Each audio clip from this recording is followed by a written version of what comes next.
안녕하세요. 절대값TV의 명품 PD 한PD입니다. 자, 여러분, 최근 시장을 지배하고 있는 거대한 틀이라고 할까요? 어떤 이 시장을 누르고 있는 게 뭘까? 저는 두 가지로 한번 정리를 해봤어요. 아주 나름대로 잘 정리된 핵심이에요. 핵심 키워드예요. 자, 그게 뭐냐면 지금의 이제 고가 아파트의 급등, 그 다음에 전 고점을 위협할 정도로의 가격의 급등, 그리고 전셋값의 급등, 그런 모든 것들이 결국은 인플레이션에 대한 어떤 시장의 신호, 그죠? 인플레이션이 주는 신호가 지금 시장이 크거든요. 자, 그건 뭐로 알 수 있어요? 분양가의 급등이잖아요. 그리고 석유값의 급등. 그죠? 그리고 물가 떨어지진 않잖아요. 물가가 계속해서 우리 점심값이 올라가고 있잖아요. 그죠? 모든 공산품이 다 올라가고 있어요. 정말 제가 뭐 하나 살라고 하면 가격이 거의 2배를 뛰었어. 그래서 못 사겠더라고요. 자, 그 다음에 두 번째가 뭐냐면 지난 2021년도에 급등 트라우마. 자, 그 두 가지가 시장을 압박하고 있다라는 거예요. 자, 그러나 2021년도에 급등 트라우마는 어떻게 보면 그거는 버틸 수 있어. 그거는 극복할 수 있어요. 왜 그러냐면 살 수가 없는데 그 가격으로 살 수가 없는데, 그죠? 예를 들어 지금 가격이 거의 전고점에 왔잖아요. 그 전고점에서 여러분들이 집을 사겠어요? 일단 투자는 안 할 거고, 그죠? 지금 투자하면 바보죠. 그죠? 바보예요. 지금 투자하면. 그러면 무주택자 입장에서는 사시겠어요? 못 사요. 왜냐면 대출을 많이 받아야 되니까. 그죠? 그리고 제가 굳이 살 필요 없다고 그랬잖아요. 무주택자는 그냥 성지신도시 받으시면 되는 거니까. 그죠? 그러니까 거래가 안 돼. 그죠? 전체적으로 시장에 거래가 안 되는 게 그런 이유다라는 거예요. 너무 이제 가격이 전고점에 왔다라는 거야. 그래서 거래가 안 된다. 자, 그 두 가지가 지금 시장을 압박하고 있다라는 거야. 또 한 가지 압박은 뭐냐면, 이게 이제 불안한 요소 중에 하나인데, 전세 가격이 올라오고 있다라는 거야, 전세 가격이. 사람들이 매매를 안 하니까 전세 가격이 오르더라. 이 전세 가격이 오르는 게 굉장히 불길한 요소는 돼요. 그래서 제가 이야기를 계속해서 드리는 거예요. 왜냐면, 전세 가격이 오르면, 지금 현재로는 아파트 갭 투자하는 사람들, 투기로 하시는 가수요가 시장에 들어오질 않거든요. 그죠? 지금은 안 들어와요. 물론 이제 송파나 헬리오시티 그런 데는 많이 들어왔다고 그래요. 근데 돈 많은 사람들이 투자하는 거니까 그렇다 치더라도 거기 전세가율이 50%밖에 안 되는데 돈 많은 사람들이 그냥 투자로 드는 건 갭 투자라고 뭐랄까요? 그런 투자자는 많지는 않거든요. 이제 어떤 게 문제가 되냐면 전세가율이 80% 또는 90%가 돼서 그냥 시중에 있는 돈이 다 유동성이 부동산 시장으로 들어오면 또 부동산 시장이 한번 들썩거릴 수 있거든. 그런 신호가 전세가 급등이 오면 그런 움직임이 올 수도 있다라는 거예요. 그게 불안한 요소다. 자, 어쨌든 보시죠. 고가 주택이 많은 용산구와 강남구의 아파트 가격이 종전 최고가에 97%까지 왔다라는 거야. 그죠? 자, 우리가 계속해서 유튜브에서 폭락론이 대세인데 폭락한다 했는데 이게 무슨 일인가 모르겠어요. 서울 용산구와 강남구가 전 고점에 97%까지 왔다. 그리고 서울 전체 평균은 뒤에 나오겠지만 한 8%까지 왔다라는 거야. 88%. 서울 전체적으로 평균으로 보면 88%라는 거야. 자, 용산구에서 최근에 거래된 최고가 평균이 21억 3,919만 원인데 21년 하반기부터 지난해 상반기 총 최고가가 22억 1,138만 원이라는 거야. 그죠? 그때 비해서도 96.7%까지 상승했다라는 거야. 용산구가 25개 자치구 중 가장 높은 회복률을 보여줬다라는 거예요. 자, 다음으로 종로구가 전고점 대비 95.8%. 최고가 평균이 올해 최고가죠. 10억 4,217만원.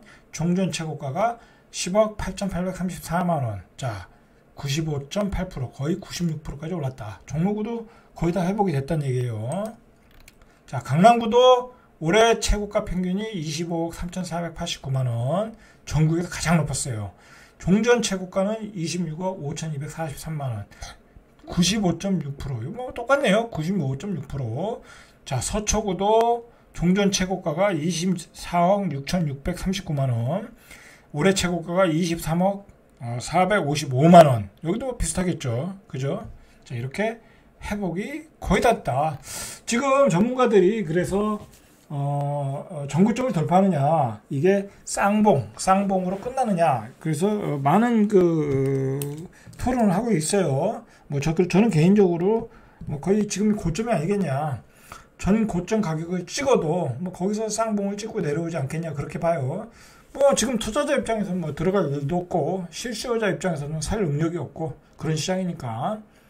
자, 강남구와 서초구와 함께 강남 3구로 불리는 송파구도 86.4%까지 회복이 됐다라는 거예요. 86.4%. 자, 송파구는 뭐 전체적인 평균이니까. 강동구는 11억 2,655만원, 서대문구는 10억 2,653만원, 자, 중구는 10억 769만원. 자, 각각 이게 이제 최고가예요. 최고가. 강동구가 9억 3,766만원까지 회복이 됐고, 서대문구는 8억 5,741만원, 그리고 중구는 9억 3,720만원까지 회복이 됐다라는 거예요. 강북구와 성북구, 동대문구도 종전 대비 82%. 이제 노도강 금강구는 회복력이 떨어지죠. 그죠? 확실히 떨어지죠. 80% 초반대. 그죠? 도봉구도 80% 초반대. 그래서 전체적으로 보니까 서울 아파트 전체 최고 평균이 11억 1,599만원. 자, 그러니까 제가 서울은 12억이라고 얘기했죠. 서울은 평균이 12억이다. 그리고 분양가도 평균이 12억이다. 그러니까 다 집이 팔리는 거야. 그래서 집이 팔리는 거야. 집이 분양이 되는 거야. 12억. 구축이 평균이 11억 1,599만원이야. 그죠? 그러니까 역세권에 나온 아파트가 이 가격에 나오면 다 분양이 되는 거야. 자, 종전 12억 6,695만원, 88%까지 회복이 됐다. 자, 이것의 가장 큰 출발점이 어디냐면 둔촌주공이에요. 결국은 둔촌주공 살려주면서 서울 청약시장을 살려줬고, 서울 분양시장을 살려줬어. 서울 분양시장을 살려주니까 서울의 아파트 가격이 떨어지질 않죠. 그죠? 그래서 이렇게 시장이 살아난 거야. 그죠? 이 정부가 살린 거야. 자, 경기도는 올해 최고가 평균이 5억 2천 정도. 종전 최고가 6억 2,785만원. 자, 평균 82.3%. 그죠? 금강구, 노도강 수준 정도로 회복이 됐다. 많이 회복이 안 된 거죠. 그죠? 뭐 연천군, 가평군 이런 건 볼 거 없고, 과천시와 여주시는 뭐 거의 90%. 그죠? 뭐 여주도 볼 거 없고, 과천시는 이제 고급지니까 거의 90% 회복이 됐다. 자, 여러분, 이러한 원인은 결국은 이 두 가지예요. 어떤 인플레이션에 대한 두려움과 집값 급등에 대한 트라우마. 그죠? 인플레이션에 대한 두려움은 뭐예요? 분양가가 급등하잖아. 그죠? 분양가가 급등하잖아. 자, 코비드 이외에 우리 시대의 경제 흐름이 뭐냐면 원자재값 폭등이야. 이 공급망이 다 깨지고, 뭐 미중 패권 전쟁, 러시아 우크라이나 전쟁, 그다음에 인구 감소, 그리고 기후 변화. 그죠? 기후 변화. 여러분, 기후 변화 때문에 지금 뭐 하루 아침에 뭐 그냥 지진이 일어나고 홍수가 나고 동네가 다 휩쓸려 가고 뭐 그런 상황에서 이게 원자재가 제대로 공급이 되겠어요? 그죠? 당연히 이제 물가가 올라가는 거야. 우리가 한번 이 부분에 제가 나중에 한번 그것도 한번 집중적으로 다뤄볼게요. 지금 저 개인적으로는 굉장히 지금 인플레이션이 심각하다라고 생각을 하고 있거든요. 자, 여러분, 제가 2015년도 그때부터 이제 집을 사기 시작했을 때, 그때 집을 샀던 이유는 인플레이션이었어요. 인플레이션. 그 금리가 낮잖아요. 근데 돈 가치가 떨어지는 거야. 자, 그래서 제가 가지고 있던 돈으로 저도 집을 샀던 거예요. 자, 제가 최근에 이제 집을 옮겼잖아요. 더 큰 평수로 옮겼단 말이에요. 더 큰 평수로 옮겼던 이유도 돈을 가지고 있어봤자 이건 뭐 돈의 가치가 계속 떨어지는 느낌이 들었어요. 그래서 일부는 뭐 큰 평수의 집을 사는데 지불했고, 일부는 빚을 갚았고. 왜냐면 빚을 가지고 있어봤자 금리가 비싸잖아. 그죠? 돈은 가치는 떨어지는데 뭐 요즘 예금금리는 약하고 저기 대출금리는 세잖아. 은행이 그렇게 하잖아요. 대출금리는 올리고 예금금리는 내리고 그러잖아. 그럼 뭐 내가 돈을 뭐로 갖고 있냐고 그냥 대출을 갚아버리지. 그죠? 뭐 대출을 갚아버리고 저는 그렇게 해서 그냥 현금을 다 써버렸어요. 그게 맞다고 봐요 저는. 자, 여러분들은 뭐 그걸 어떻게 투자할지는 고민을 해보세요. 자, 그래서 뭐 일부 저는 뭐 이제 주식도 사고 그러면 저와 같은 생각을 강남의 부자들, 돈 있는 사람들은 그렇게 생각 안 할까요? 저도 대한민국에서 재테크 하면은 뭐 별로 빠지지 않는 사람인데, 뭐 저는 다 하잖아요. 주식도 하고, 그죠? 뭐 금융 쪽도 밟고, 누구보다도 밟고, 뭐 제가 그 예측이 틀린 적도 없고, 주식도 뭐 하고. 그런데 그러면 강남의 부자들도 그런 생각을 할 거란 말이야. 내가 은행에 돈 가지고 있어 보니까 이거 돈 가치가 없네. 그죠? 그렇다고 주식을 사면 계속 떨어지고 요즘은 물론 이제 저평가된 주식이 요즘 많아요. 뭐 그거 사서 몇 년 가져가면 2배, 3배 올라올 주식 세고 셌어. 세고 셌어. 이제 강남의 부자들은 그런데도 일부 포트폴리오를 가져갔을 것이고, 뭐 미국 국채도 샀을 것이고, 그죠? 채권에도 투자했을 것이고, 그리고 일부 돈은 또 이렇게 똘똘한 한 채로 집을 샀을 가능성이 많다라는 거예요. 그죠? 그런 식으로 인플레이션에 대비하고 있는 게 아닌가. 저는 그렇게 생각해요. 그러니까 저희 구독자들도 은행에 뭐 금리로 고금리에 넣어놓는 것도 괜찮고, 그죠? 그다음에 저평가된 주식도 사는 것도 괜찮고, 그죠? 뭐 여러 가지 분산 투자를 좀 잘 하셔야 돼요. 고민이 필요한 타임이에요. 자, 그러면 이런 막 정고점에 이르는 가격 정고점 뚫으냐 마느냐. 물론 이제 거래량은 많지는 않아요. 거래량은 많지는 않고, 그리고 중저가 아파트에서는 별로 거래도 없고, 그죠? 그런 상황에서 이 시장의 어떤 전반적인 여론은 아직도 폭락론이 대세예요. 폭락론이 대세예요. 자, 그러나 지금 시장은 조금 폭락론과 다른 색깔을 띠고 있다라는 거야. 제가 이야기하고 싶은 것은. 자, 폭락론에서 주장하는 게 뭐냐면, 일단 빚이 너무 많다. 그죠? 빚으로 다 쌓아올린 거니까 이 빚은 무너질 것이라는 거잖아요. 자, 우리나라 한 명당 떠하는 빚이 2,200만 원, 10년 만에 갑절이고, 여기다 가계부채까지 더하면 5,800만 원이래요. 그러니까 이거 국민 1인당 나라빚이 2,200만 원이라는 거고, 나라가 진 빚이고, 우리가 세금으로 갚아야 될 빚이고, 개인적으로 가계부채까지 더하니까 가계부채는 3,600만 원 되겠네요. 자, 이게 2013년 이후에 2.3배 늘어났다라는 거예요. 그래서 이제 이걸 근거로 해서 이제 무너진다라는 얘기잖아요. 자, 그런데 중요한 거는 뭐냐면, 이 가계부채가 무너지려면 우리 경제가 무너져야 돼. 우리 경제가. 자, 우리 경제가 지금 무너지고 있느냐라는 거예요. 우리 경제가 무너지고 있느냐라는 거예요. 우리 경제가. 자, 여러분, 우리 경제가 좀 무너졌나요? 아직은 안 무너졌죠? 그죠? 아직은 안 무너졌어요. 자, 우리 경제가 무너지려면 어떻게 돼야 되겠어요? 수출이 안 돼야 되겠죠. 그리고 대기업들이 막 사람을 다 잘라야 되겠죠? 구조조정. 그러면 대기업들이 사람을 자르고 구조조정을 하려고 하면 어떻게 되겠어요? 중국이 무너져야죠. 그죠? 미국도 금융위기가 다시 오고. 자, 그러면 미국이 금융위기가 올까요? 저는 미국은 금융위기 안 온다고 봐요. 금융위기가 올 수도 있었는데 그걸 다 극복을 한 것 같아. 주식이 고평가된 건 맞고 주식이 조정을 받고 갈 수는 있지만은 미국이 금융 시스템이 이제 뭐 어떤 많은 경험이 있잖아요. 그래서 이제 그걸 슬기롭게 극복을 한 것 같아. 미국의 은행들이 무너질 때 그때 무너졌어야 되는데 안 무너지는 거 보니까. 그럼 미국의 경제는 무너지지 않아. 자, 그러면 중국이 무너질까요? 중국이 무너질 수도 있어요. 그러나 거기는 사회주의잖아. 그죠? 거기는 무너져도 어떻게 무너져도 티를 안 낼 수가 있다라는 거야. 그죠? 자, 중국이 무너지면 우리가 타격을 보겠죠. 어느 정도는 타격을 보겠지만 그것도 그렇게 확률이 높은 얘기는 아닌 것 같아요. 개인적으로 볼 때. 개인적인 생각이에요. 자, 그러면 미국이 무너지지 않고 중국도 무너지지 않아. 자, 그러면 우리 경제도 폭망은 없다는 얘기야.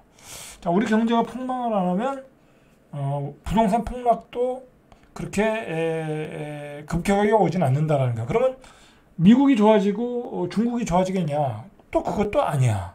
그죠? 그러니까 경기 장기 침체로 가는 거야. 장기 침체. 왜 그러냐면 인플레이션은 계속되는 상황이잖아. 그죠? 지금 보면 인플레이션 압박이 계속 올라오고 있거든요. 자, 인플레이션이 강하다는 얘기는 경제가 좋지 않다라는 얘기야. 그죠? 그리고 금리를 내릴 수 없다라는 얘기야. 자, 그러면 지금 대출받아 집을 많이 샀잖아요. 뭐 어쨌든 기업은 굉장히 어려워질 수는 있어요. 폭망을 안 하더라도. 그죠? 폭망 안 하더라도. 자, 기업은 점점 어려워지고 경기는 침체하고 금리는 안 떨어져. 자, 집값이 올라가겠어요? 올라가지 못하겠죠. 폭망은 장담할 수는 없더라도 집값은 올라가긴 어렵다라는 거야. 전고점을 뚫기 어렵다. 단지 사람들이 지금 집을 사는 것은 고가주택들, 그죠? 강남구, 서초구, 용산구, 자, 그런 지역에서 인플레이션에 대한 해지를 걸고 있는 게 아닌가. 해지, 인플레이션에 대한 해지를 걸고 있다. 저는 그렇게 생각밖에 안 들어요. 자, 이거 사실 여러분 이거 2번, 3번 들으셔야 돼. 이렇게 생각을 깔끔하게 정리해주는 사람 없어요. 깔끔하게. 다시 한번 정리해드릴게요. 다시 한번 정리하면 경기는 좋아질 일이 없다. 그죠? 경기는 좋아질 일이 없어. 지금 세계가 하나가 돼서 가야 되는데 러시아, 우크라이나는 저거 뭐 해결이 안 되는 거고 앞으로 어떻게 몇 년이 더 갈지 모르고 저기는 벌써 앙금이 졌어. 앙금이 졌어요. 그냥 러시아가 대참호전을 거기 참호진을 참호를 만들고 이 서방과 싸우겠다는 그런 어떤 마지노 노선을 쳐놓고 전쟁을 벌이는 거 보면 이건 완전히 이제 당분간 몇십 년 동안은 러시아와 서방은 뭐 이제 서로 회복할 수 없는 사이로 가는 거야. 전쟁이 끝나도 그렇게 가는 거야. 우리 살아있을 동안은. 자, 그리고 미국과 중국도 마찬가지야. 서로 좋아질 수가 없어. 미국과 중국도. 자, 그러면 이제 세계적으로 이 공급망이 다 깨지는 중이야. 그럼 인플레이션은 올라와. 그죠? 인플레이션은 올라와. 자, 그런 가운데서 사람들, 똑똑한 사람들, 금융지식이 뛰어난 사람들, 그런 사람들은 이거 인플레이션이 오래 가겠다. 고금리도 오래 가겠다. 그런 생각이 들겠죠. 그러면 내가 재산이 많아. 재산이 많으면 저라면 제가 재산이 많아요. 어디다 투자하겠어요? 투자할 땐 딱 3군데밖에 없어요. 고급지 아파트, 그죠? 그 다음에 고금리 채권도 좀 그래. 왜냐면 많이 투자할 수 없어. 왜냐면 금리가 올라가면 채권값이 떨어지잖아. 그죠? 자, 3번째로는 이런 이 앞으로의 인플레이션 때문에 어떤 그 수혜를 볼 수 있는 주식, 그죠? 저평가된 주식, 뭐 예를 들어 배당도 잘 주고 저평가된 주식, 앞으로 오를 주식, 그렇게 분산 투자를 하겠죠, 그죠? 50%는 부동산에, 그죠? 25%는 채권에, 25%는 주식에 그렇게 투자하겠죠. 자, 보세요. 요즘 최근에 이제 장관이 되겠다고 나오는 사람들 어떻게 투자했나 보세요. 제가 말한 대로 재산 공개가 다 되잖아요. 아마 그렇게 투자했을 거예요. 뭐 예금에 얼마 투자했다.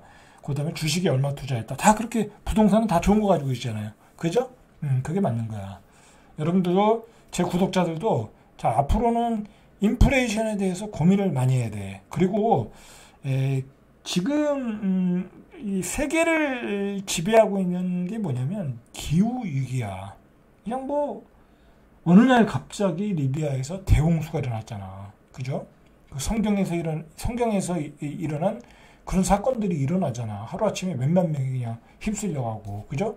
하루아침에 모로코의 어떤 지방도시가 무너지고, 그죠? 자, 그거는 뭐냐면 세계의 공급망이 다 깨졌다. 공급망이 깨졌다. 그렇게 보셔야 돼. 그러면 이제 원자재 가격은 올라간다. 그 다음에 인구는 또 감소해. 노동 인구들이 생산성 있는 인구들이 생산력 있는 인구들이 다 감소해. 그러면 인건비가 올라가잖아. 그죠? 결국은 고인플레이션은 계속 지속될 가능성이 있고 고금리는 계속 지속될 가능성밖에 없다. 자, 이런 와중에 금리를 내려서 대출을 많이 해서 집을 사게 하는 것은 말 그대로 그냥 지옥으로 몰아넣는 거야. 그 당시는 살 당시는 예를 들어 살 당시는 저금리로 특례니까. 그런데 그게 계속 올라가 봐. 어떻게 되겠냐고. 집값은 안 올라가. 앞으로 집값은 안 올라가. 근데 금리는 계속 올라가. 그런 상황이 올 수 있다라니까. 그러나 고가주택은 그래도 방어가 된다라는 거야. 그러니까 부자들이 고가주택을 그렇게 열심히 사고 있고 정고점까지 회복을 하고 있다라는 거야. 자, 여러분, 이거는 굉장히 뭐 아무나 이야기할 수 있는 이야기가 아니에요, 여러분. 이런 얘기 뭐 무슨 증권 전문가도 얘기 못 하고 그다음에 뭐 무슨 경제 전문가도 방송에 나와서 이런 얘기 못 해요. 그렇게 싹 한 방에 정리가 되질 않아. 굉장히 고급스러운 얘기거든요. 뭔가 시장을 인플레이션이 압박하고 있다. 그 압박하는 요인은 세계에서 벌어지는 사건들이 다 증명해주고 있다. 기후변화, 패권전쟁, 공급망 파괴, 인구 감소. 그죠? 자, 그래서 사람들이 그게 무의식적으로 작용하면서 고분양가에도 집을 사고 있는 거예요, 지금. 그러나, 한 뭐 6억대, 뭐 5억대, 경기도로 가면 그렇게 거리가 많지는 않잖아요. 뭐 물건은 많고. 그 사람들은 돈이 없는 거야. 쉽게 말해서 살 돈이 없는 거야. 투자할 돈이 없는 거야. 굳이 빚 내고 살 필요도 없는 거야. 뭐 안 좋다는데. 그러나 내년에 전세 가격이 오르면 달라질 상황도 있을 수 있다. 경기도 쪽에서는. 제가 거기까지 이야기해 드린 거예요. 자, 오늘은 여기까지. 이상 절대값TV의 명품 PD 한 PD였습니다.